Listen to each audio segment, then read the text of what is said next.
Shalom Rastafari, your brother and servant, Mika'el, Selassie, once again with our Rastafari Health, where we testify of the co-equality of the body, the spirit, and the soul through the full salvation and the co-equality of the Father, the Son, and the Holy Spirit, who has been revealed in the new name of Haile Selassie I. So we give all praise and all thanks to His Imperial Majesty, Emperor Haile Selassie I, His Divine Highness, the revealer of our new reality and the revelation of Jesus Christ. So let's move forward. My last Rastafari Health video was on the Ethiopian Warrior Fast, and this is going to be a continuation of that. Right now, as you see here, on the image, Google image for Herschel Walker. And the reason I wanted to key in on Herschel Walker for this episode is because, as we know, through truth, which is God's Word, that the testimony of two witnesses is true.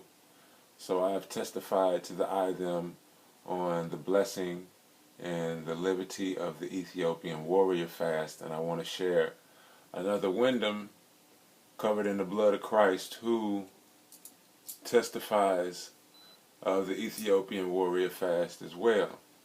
Now this brother here is a little different from us. As we see, this brother has gone on and conquered many athletic and physical triumphs, and these are things that most of us, at least us who have received our schooling from the Western world, have been taught that a diet lacking in protein, meat,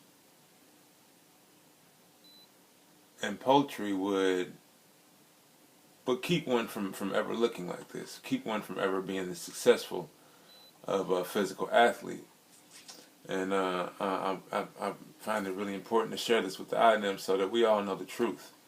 What we see here is Herschel Walker. Now this brother, and the reason why he testifies so well of the Ethiopian Warrior Fast is because he's kept this diet for the past 20 years of his life.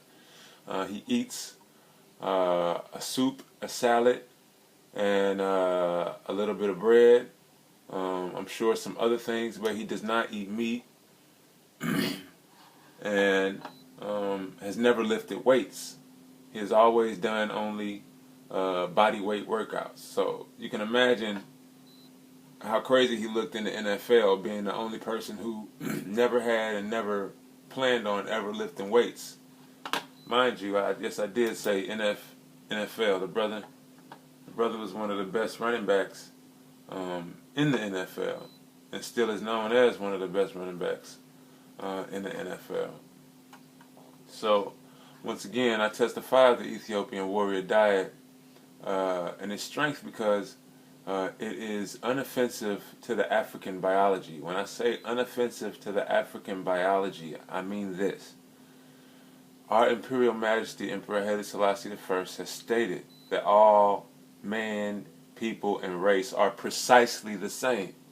This is true. We are precisely the same, meaning in precision, in our original state, we are exactly the same, but in the flesh we have our own divine characteristics and our own divine attributes. And these divine attributes and characteristics are in direct correlation to the environment in which you were genetically assimilated. So we know that we, children of the diaspora, having the genetic assimilation of Africans, we know that our genes, prior to the past 400 years, we always had alkaline food, we always had vegetables. There was really no need for us to chase and hunt down flesh and meat in Africa. It was really a no need. This is why out of Africa we saw philosophy, religion, language, arithmetic become, because there was no focus on making sure we had things in our mouth. It really never really was a focus. We were kept in that garden of Africa, which I consider and know is today to still be a garden, because it was a perfect vegetative state for us, for us to be assimilated genetically and biologically.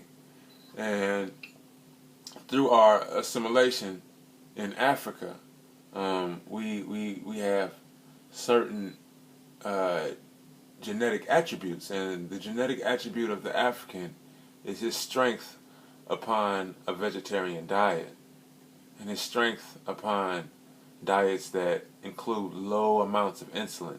So insulin is what the body, well, the pancreas releases whenever you ingest carbohydrates. And whenever you ingest carbohydrates, the pancreas releases insulin to remove the glucose from your bloodstream and to convert it into energy. What happens when you're in a fasted state is the body is very low on insulin, and when the body is low on insulin, the body increases its production of human growth hormone. And that's what we see here in our brother Herschel Walker. We see the attributes of an increase of human growth hormone. And as I mentioned before, an increase in human growth hormone means two things. It means that your aging process, you have shattered the aging process. Let me show you exactly what I mean. Let's take a look at this brother. Now, this is this brother when he was receiving, when he was receiving his Heisman Award, and I believe this had to be in '82. This had to have been in '82. So he received his Heisman Award in '82, and I'm gonna look for an older picture of him, a more recent picture of him. This is '82. Let me see if I can find. All right, that's '82, and this right here. Okay, I'm sorry. Let me get a better one. That's '82, and this right here is 2010.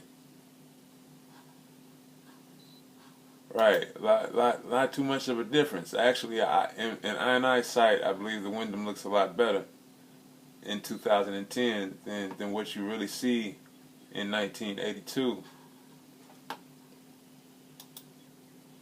So once again, the high amounts of human growth hormone in the bloodstream change the way you age, and it's really a blessing to the liberty. So let's go check out his wiki page real quick, and go to training and diet. I'm here at his training and diet. Walker is known for his unorthodox training and diet methods. Walker says he sleeps 5 hours a night. Now, any of them who have studied and learned of His Imperial Majesty, we know that he was recognized for sleeping only 4 to 5 hours a night, and that he was recognized for being a man of fasting and a man of prayer.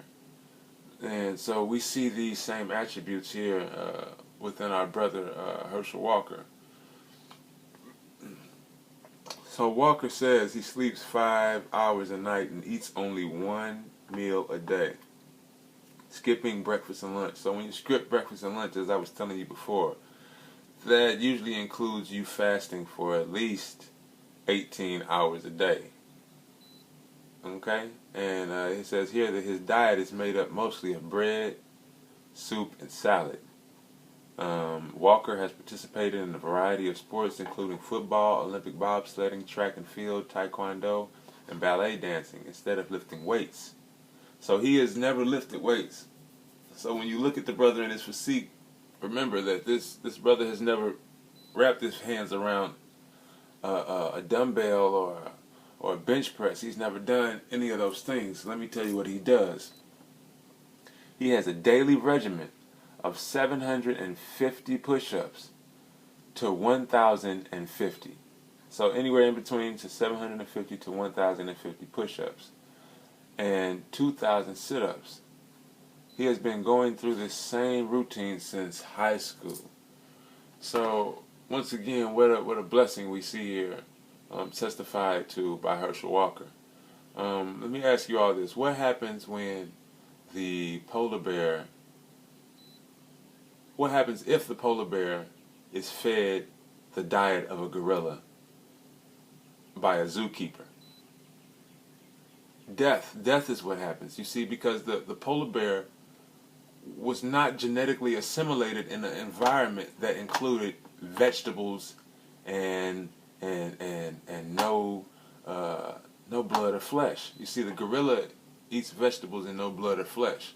So if the polar bear were to eat like that, that would be offensive to the polar bear's biology, and the polar bear could not expect success. The same thing with the gorilla. If the gorilla were to eat as if he were genetically assimilated in an intemperate climate where vegetables and alkaline foods were not available, if the gorilla begins to eat as if he was genetically assimilated in this environment, that's offensive to the gorilla's biology. That's offensive to his biology, to eat flesh and blood. And nobody can explain why the gorilla is the strongest animal in Africa while eating no flesh and blood. You see, it's important that we follow and continue in what is unoffensive to our biology. And I must tell all the brothers and sisters and the children of the diaspora, those having just check your genetics, pay attention to your history. Our Imperial Majesty has stated that we are all precisely the same, but we have our own attributes and genetic properties. And for the children of the diaspora, our attribute is our strength and vitality on a vegetarian diet. Our strength and vitality through fasting, and this is witnessed in our brother Herschel Walker. And I felt it was just a real blessing to get to share this with everybody, testifying of the Ethiopian Warrior Fast. Here is a video where he speaks on the diet, and he testifies of it. So let's listen in. Often heard a little bit of rumors about your diet. Can you explain your diet a little bit more? Because oh, geez. Well, you shouldn't tell me that I should explain my diet, because every nutritionist in the world probably better to tell me that I'm crazy. Okay, you hear that, brothers? You hear that, Wyndham Oach? He's stating that they have always told him not to tell other people about his diet because the dietitians have always told him that he was crazy. As they have told us, Rastafari, in our liberty, in the things that we have faith in, and our right standing, we are crazy. And this is okay to be called because they have done the same thing to Christ, and they will do the same thing to many more of the brothers who have been molded to the similitude of the Son of God. So let's continue. Because they have. But, I eat one meal a day. I don't eat red meat. I eat a salad and soup. Okay, here the brother testifies again. I eat one meal a day. Now look at this brother. This is one meal a day in action right here, brothers and sisters. And this is why I testify of the Ethiopian warrior fasting and the blessing it is for our co-equality of body, soul, and spirit. For us in Rastafari, we have received a new regenerated body. And this new regenerated body is for the glory and for the glory of the Most High, and we are the temple of the Most High, and we glory in what He has given us through full salvation of our spirits, our souls, and our body. So let's continue. And most every nutrition in the world just tell me that you can't do that, you can't do that, and my thing is, guys, I've been doing this for over 20-something years. It's not something that I just started doing it because I was doing MMA fighting. I was doing it when I was playing football. Now, mind you, he mentions again, he's been doing this for the past 20 years. He's been doing this all the way through football. So, once again, as I mentioned, when we take part in living in manners that are not offensive to our biology, we find success, brothers and sisters. And it's important that we seek a success that is not offensive to our biology. Children of the diaspora, if you're eating red meat, it's offensive to your biology. Plain and simple. It's offensive to your biology. Now, I couldn't say this to my European brother. I couldn't say this to him. I couldn't tell him that eating red meat is offensive to his biology, because my European brother, who I love, my European brother, he was genetically assimilated in an environment where vegetables were not readily available 365 days a year. My European brother had to eat flesh. He had to eat meat to survive in his climatic area of Europe. So it's important that we recognize that we're precisely the same, but we have our own genetic properties and our own genetic attributes, which, if we become offensive to, creates a lot of issues for us. So let me continue. And it works for me. I'm not going to say it works for everyone else, but I can say that, and I've told people this many times, you can give me people and tell me if they want to get in shape, and if they listen to me, I'm saying listen to me, the way they eat, the way they do their diet, I guarantee I can get them in shape. And the reason why is everybody's not the same. And I think the reason my diet works for me because I've been doing it a long time. And it may not work for someone else, but I guarantee I can give him a good program that will work for him. You hear that? Now, the brother testifies, and he recognizes that these things can't work for everybody, and that's what I'm testifying of today. Is that we must do what is not offensive to our biology. We must seek to find what is a blessing to our biology. And in the Ethiopian Warrior Fast, children of the diaspora, this is unoffensive to your biology, and it is a blessing to continue in your fasting and to continue in your vegetarian liberty and lifestyle. I just wanted to follow up on an answer you gave just now about your diet. You said you have one meal a day. When do you have that meal, and do you not eat anything else the rest of the day? That one meal is around 8, 9 o'clock at night, and no, I don't eat anything else the rest of the day. I may have water or some type of juice, but that's it. You know, I've been doing one meal a day since I was about 18. So it's not something that I just started. And I started when I was young. I really started when I was like 16. And because I was graduating high school earlier, and I was able to leave school to go to work, and I wanted to work that extra hour because I wanted to work. So I left and didn't eat lunch, and I left home early to get to school early, didn't eat breakfast. So my body got adapted to it, so I didn't eat. And when I got to college, you know, I was trying to keep my grades up. You know, I was a pretty good student. I was valedictorian in my class, and so I wanted to study more and use it and not eat. So did you hear the brother mention his valedictorian in his class? What a blessing, what a blessing. You see what I mean? When we are unoffensive to our biology, we soar. So I didn't eat that time, and I got the Pro Bowl. I was always trying to work more and learn more and work out. So I didn't eat then, so my body got used to it. And today, you know, I don't think about food. Having a food company, I shouldn't say that because I want everybody to go out and buy chicken from Herschel, from the Renaissance man, so buy my chicken, the best chicken in the world. But I just don't eat a lot. Yes, I. So right there, I'm gonna end it. I hope we all enjoyed that. I hope that this blesses us in our right standing and right faith in Rastafari, in our liberty, in our forward ever, backwards never progress. And I hope that we all have a proper understanding of living in and taking part in the things that are not offensive to our biology.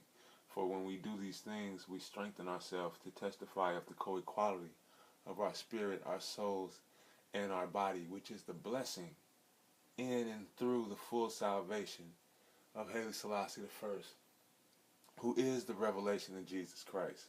So in this, I'll bring this to an end. Blessings, one love, we give thanks.